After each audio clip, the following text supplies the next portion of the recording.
이러한 인슐린 저항성이 우리의 혈관 쪽에 계속적인 문제를 일으키면서 이 표피 쪽에도 혈관에 문제를 일으키면서 쥐젖이 생기는 것으로 알려져 있는 것이에요.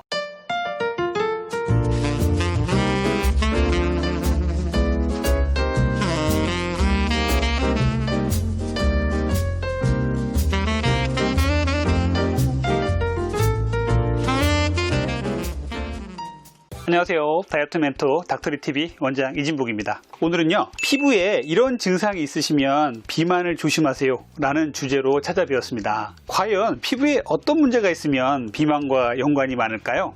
궁금하시다면 끝까지 시청 부탁드리고요, 구독과 좋아요, 알림 설정 부탁드리겠습니다.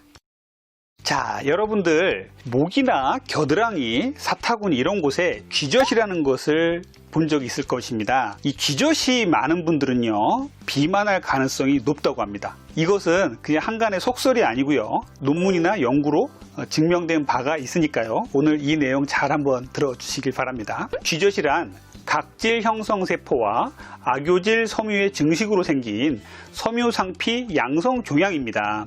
그 성분은요, 단백질의 하나인 콜라겐 섬유, 피부에 쌓인 혈관, 그리고 신경세포, 지방세포 등으로 구성되어 있습니다. 쥐젖의 크기는요, 대략 1mm에서부터 그 이상까지 다양한 크기로 있죠. 그리고 말랑말랑하고 폴립 모양으로 생겨 있어요. 마찰이 잦은 곳에 생기기 때문에 주로 목이나 겨드랑이, 사타구니, 유방, 눈꺼풀 등에 잘 생기는 것으로 알려져 있습니다. 쥐젖은요, 양성 종양으로서 미용으로 문제가 있을 뿐이지 신체적으로는 큰 이상은 없는 것이 특징입니다. 이 쥐젖은요, 감염에 의해서 생기는 것도 아니며 다른 사람에게 옮기는 전염병도 아닙니다. 그냥 단지 미용상의 문제일 뿐이죠. 중년 이후 특히 갱년기를 넘긴 여성에서 자주 보이며 일반적으로 나이가 들면서 잘 생긴다고 알려져 있어요. 자, 쥐젖의 특징에 대해서 한번 알아볼게요. 쥐젖이 생기는 원인은요, 아직 정확한 기전은 알려지지 않고 있어요. 하지만 비만과 인슐린 저항성, 당뇨와의 연관이 있다고 알려져 있습니다. 인슐린에 대한 내성으로요, 혈관 내의 혈당의 농도가 증가할 경우에 혈관의 벽을 공격을 해서요, 변형시키는 것이 하나의 원인으로 추정되고 있어요. 이외에도 노화와 임신과 연관도 있습니다. 비만인에게 호발하는 원인도 급격히 살이 불어나는 경우에 탄력 섬유의 조밀도가 일시적으로 떨어지는 시기가 나타나고, 이때 많이 쥐젖이 발생하는 것으로 알려져 있습니다.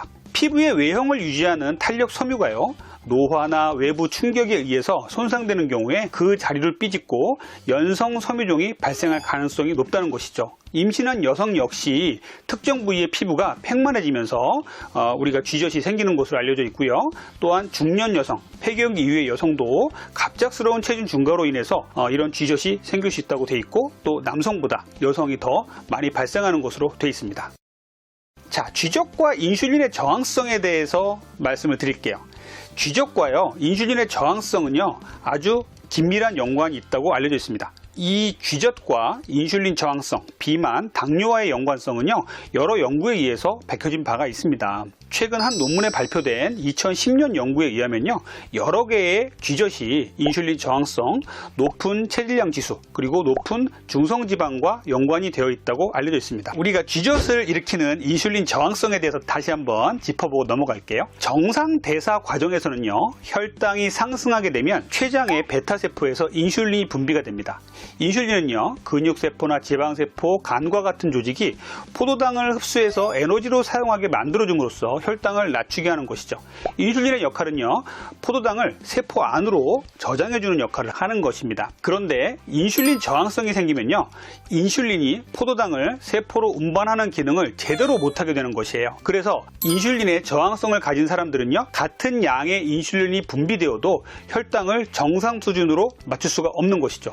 그렇게 되면요, 포도당은 세포 속으로 들어가지 못하고 혈액 속에 머물러서 만성적인 고혈당이 되고요, 고혈당은 혈관에 여러 합병증을 일으키고 세포는 포도당을 섭취하지 못해서 항상 배고픈 상태가 됩니다. 고혈당이 혈관에 여러 합병증을 일으키는 이러한 과정에서 우리 몸에 피부에 쥐젖이 생긴다고 알려져 있어요. 지방세포나 근육세포가 인슐린에 제대로 반응하지 못하게 되고요, 혈당이 상승하게 되면요, 더 많은 인슐린을 몸에서 요구하게 됩니다. 이에 우리의 몸은요, 인슐린이 부족한 것으로 판단해서 췌장에 인슐린 생산을 늘리도록 지시를 하지만 인슐린 저항성으로 인해서 고혈당은 개선되지 않고 인슐린 농도마저 높아지는 고인슐린 혈증으로 발전하게 됩니다. 비만으로 인한 인슐린 저항성은요, 다양한 질병을 유발하는 도화선이 되는 것이에요. 당뇨라든지 고지혈증이라든지 고혈압 등을 일으킬 수가 있습니다. 과체중이거나 비만이거나 특히 배 주위에 지방이 많은 경우에는 인슐린 저항성이 매우 높을 것으로 생각을 하고 있어요. 이러한 인슐린 저항성이 우리의 혈관 쪽에 계속적인 문제를 일으키면서 이 표피 쪽에도 혈관에 문제를 일으키면서 쥐젖이 생기는 것으로 알려져 있는 것이에요. 결국 인슐린 저항성은요, 비만, 당뇨병과 긴밀한 연관이 있고요.